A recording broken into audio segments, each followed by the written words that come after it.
तो भाइयों फिर से आ गया वो बॉडी बिल्डिंग के इंटरेस्टिंग अपडेट्स लेके। तो वीडियो को शुरू करने से पहले जल्दी से वीडियो को एक लाइक कर दीजिए, और अगर आप अपने भाई के चैनल पर नए हैं तो जल्दी से चैनल को सब्सक्राइब कर दीजिए ऐसे रेगुलर फिटनेस और बॉडी बिल्डिंग अपडेट्स के लिए। अब भाइयों जैसा कि आप सबको पता है कि अब आर्नोल्ड क्लासिक ओहायो में बस 9 हफ्ते बचे हुए हैं, एंड अब तो लगभग हर दिन कोई ना कोई कंपीटर इस शो के रिगार्डिंग अपने फिजिक अपडेट्स देते ही रहेंगे।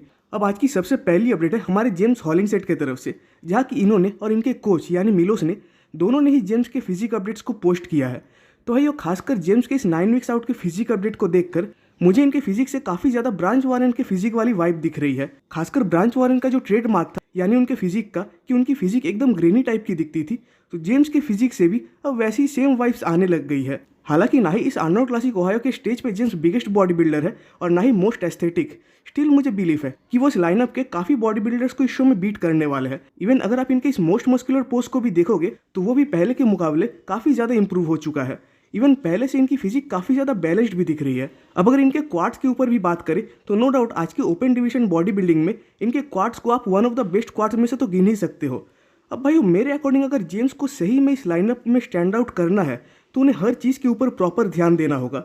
मतलब उनको श्रेडेड होके तो आना ही है, बट इतना भी नहीं कि वो स्टेज पे अपने साइज के साथ कॉम्प्रोमाइज़ कर दे। तो इन्हें और इनके कोच मिलोस को उस रूट को ढूंढना पड़ेगा जिसमें कि जेम्स स्टेज पे ग्रेनी श्रेडेड कंडीशन तो दिखे ही, साथ ही साथ एट द सेम टाइम उनकी फुलनेस भी एक ऐसी लेवल पे दिखे स्टेज पे कि उनकी फिजिक स्टेज पर छोटी ना लगे। अब भाई वो बात करते हैं राफेल ब्रांडो के ऊपर, तो इनका भी 9 वीक्स आउट का एक फिजिक अपडेट आया हुआ है। हालांकि ये अपडेट इन्होंने तो शायद पोस्ट नहीं किया था, बल्कि अपडेट देखने मिला किसी बॉडी बिल्डिंग पेज की तरफ से। वैसे देखने जाए तो इनका भी सीन थोड़ा बहुत जेम्स हॉलिंगसेट से मिलता जुलता है, क्योंकि इन्होंने भी लास्ट बहुत टाइम से कम्पीट नहीं किया था। इवन ये अपने लास्ट ओलंपिया यानी 2022 के ओलंपिया में टॉप 10 में भी प्लेस हुए थे। एंड इस बात में भी कोई डाउट नहीं है कि आज के टाइम में आप इनके जितने भी फिजिक अपडेट्स को देखोगे तो वो सिग्निफिकेंटली हर अपडेट में लास्ट टाइम यानी अपने लास्ट ईयर वाले फिजिक अपडेट से बड़े ही दिखेंगे। अब देखने जाए तो राफेल को इस चीज़ की काफ़ी ज़्यादा ज़रूरत भी थी, क्योंकि माना 2022 में ओलंपिया में टॉप 10 के अंदर प्लेस हुए थे, स्टिल अगर फिजिक कंपैरिजन्स में देखे तो ये साइज के मामले में काफ़ी पोजेस में दूसरे बॉडी बिल्डर्स से हार रहे थे, और अगर साइज इनकी थोड़ी ज़्यादा बड़ी रहती तो शायद ये टॉप 8 के अंदर भी आ सकते थे ओलंपिया में। तो ये शायद 2022 के ओलंपिया में टॉप 8 के अंदर भी आ सकते थे। बट आई थिंक कि इस बार उस चीज़ को राफेल इस आर्नोल्ड क्लासिक के स्टेज पर प्रूफ करके दिखा ही देंगे। इवन अगर ये फर्स्ट कॉल आउट के अंडर भी प्लेस हो जाते हैं फिर भी मैं तो नहीं चौंकने वाला। बाकी ब्राजील के बॉडी बिल्डर्स करंट टाइम में तो सही में तबाही मचा रहे हैं, जिसका कि सबसे बड़ा प्रूफ तो रेमंड डिनो थे। एंड अब राफेल ब्रांडो और हॉर्स एमडी ये दोनों भी लिस्ट में आ चुके हैं। हालांकि हम गुड वीटो को भी इग्नोर तो नहीं कर सकते, क्योंकि माना कि गुड वीटो का बर्थ रशिया में हुआ है, बट स्टिल वो अभी ब्राजील में रहकर ही ट्रेनिंग वगैरह कर रहे हैं। तो आई थिंक कि आने वाले टाइम में ब्राजील के बॉडी बिल्डर्स, खासकर साउथ अमेरिका के बॉडी बिल्डर्स, एक बहुत बड़ा पोजीशन ग्रैब कर सकते हैं बॉडी बिल्डिंग इंडस्ट्री में। अब भाई अगले अपडेट की ओर बढ़ने से पहले आप सबसे मेरा एक रिक्वेस्ट है कि अगर आप सबको मेरा ये रेगुलर कंटेंट अच्छा लगता है तो जिससे कि आपके भाई को सपोर्ट मिल सके तो प्लीज़ इस चैनल को एक सब्सक्राइब कर दीजिएगा। अब भाई अगली अपडेट है विलियम बोनैक की तरफ से। तो इन्होंने भी अब अपना एक फिजिक अपडेट दिया हुआ है, बट अगर सही में देखने जाए तो 2023 का ईयर या उसके पहले वाला सेशन इनके लिए एक बहुत ही बुरा टाइम था या बुरा फेज था, क्योंकि इनका लास्ट ओलंपिया था 2022 का, जहाँ की अपने पूरे ओलंपिया कैरियर में मतलब 2024 से लेकर 2022 तक के कैरियर में शायद सबसे लोएस्ट प्लेसिंग पे आए थे। इवन 2023 आर्नोल्ड क्लासिक की प्लेसिंग भी इनके लिए एक सही प्लेसिंग तो बिल्कुल नहीं थी, खासकर ऐसे एक बॉडी बिल्डर के लिए जो कि मल्टीपल टाइम इस शो के चैंपियन रह चुके हैं। तो कहीं ना कहीं उसी टाइम विलियम को ये तो समझ आ ही गया था कि अब इनका कैरियर कुछ ज़्यादा लंबा नहीं चलने वाला, एंड अब इनको बॉडी बिल्डिंग के अलावा भी बिजनेस पे फोकस करना होगा। इवन 2023 में हमें इनके तरफ से जितने भी फिजिक अपडेट्स या इंटरव्यूज़ देखने मिले, लगभग सभी में हमें ये तो हिंट मिला ही कि शायद 2024 का ईयर वो ईयर हो सकता है जब विलियम हमें लास्ट स्टेज पर कम्पीट करते हुए दिखे।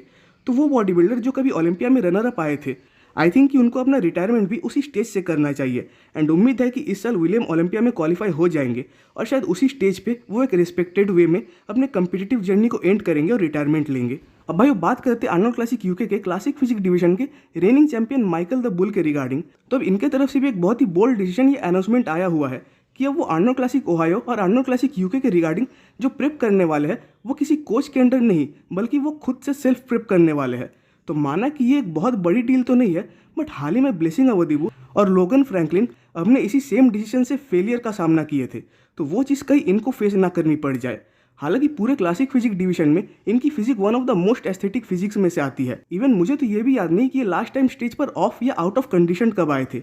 इवन जब से वेट कैप भी इंक्रीज हुआ है तो इन्होंने उसका भी बेनिफिट बहुत अच्छे खासे तरीके से उठाया है। बट जब बात आती है एक आर्नोल्ड क्लासिक जैसे इतने बड़े स्टेज की, तो आई थिंक ये इनके लिए काफ़ी रिस्की डिसीजन साबित हो सकता है। अब भाई बात करते हैं जॉन डेला रोसा के ऊपर। अब कहीं ना कहीं इनका भी 9 वीक्स आउट का एक फिजिक अपडेट आया हुआ है। इवन जॉन भी इस शो में अपनी इंजरी से कमबैक करके ही आ रहे हैं। हालांकि लास्ट जब ये कम्पीट करते थे तो लगभग हर शो में इनकी प्लेसिंग टॉप प्लेसिंग्स में से ही आती थी, बट आई थिंक कि शायद जॉन अब अपने प्राइम को या अपने पीक को क्रॉस करके आ चुके हैं। बट अगेन अपनी इंजरी के कमबैक के बावजूद इस मोस्ट मस्कुलर पोज में इनकी फिजिक कमाल की लग रही है। तो हालांकि इनको हमने बहुत टाइम से स्टेज पर नहीं देखा, तो अभी तो ये असम्पशन लगाना भी गलत ही होगा कि ये स्टेज पर कैसे दिख सकते हैं। इवन हो सकता है कि आर्नोल्ड क्लासिक के स्टेज पे एक वाइल्ड कार्ड भी बन जाए। अब भाई उसकी लास्ट अपडेट है एंटोन वैलिएंट की तरफ से, तो इनका भी 9 वीक्स आउट का फिजिक अपडेट आया हुआ है। इवन इनको भी हमने एक लंबे टाइम से स्टेज पर नहीं देखा है। अब माना कि इनकी फिजिक काफ़ी बढ़िया है, बट जब टॉप लाइनअप की बात आती है, वो भी आर्नोल्ड क्लासिक की, तब ये उस टॉपिक में तो नहीं रहने वाले एंड शायद कहीं ना कहीं ये टॉप 6 या टॉप 8 के अंदर प्लेस हो सकते हैं। तो भाई आज की वीडियो पे खत्म होती है। कमेंट्स में जरूर बताइएगा कि आपको वीडियो कैसा लगा। वीडियो अच्छी लगी तो वीडियो को एक लाइक कर दीजिए और नेक्स्ट वीडियोस के अपडेट सबसे पहले पाने के लिए चैनल को सब्सक्राइब कर दे और बेल आइकन को प्रेस कर दे।